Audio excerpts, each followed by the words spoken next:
Alam nyo guys, gusto ko lang i-share sa inyo na nakakataba ng puso na kahit papano ay nagiging effective ako para sa inyo. Sa totoo lang guys, kukunti lang talaga yung nanonood sa akin.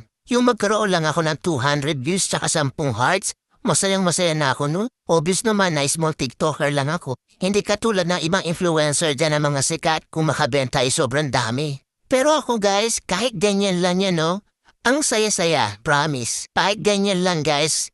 Feeling ko hindi ako napanghihinaan ng loob. Kumbaga, tuloy-tuloy lang, enjoy lang sa TikTok. Sana naman sa mga mahilig mag-check out dyan, sana lang ma-appreciate nyo din kami mga small TikToker na gumagawa ng mga original content. Hayaan nyo na yung mga influencer, mayayaman na yun. Yung tipong sila naka-iPhone 14, yung mga video camera nila, gaganda.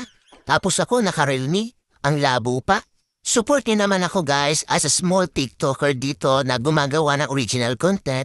Sana ma-appreciate niyo po ang mga video ko. Salamat!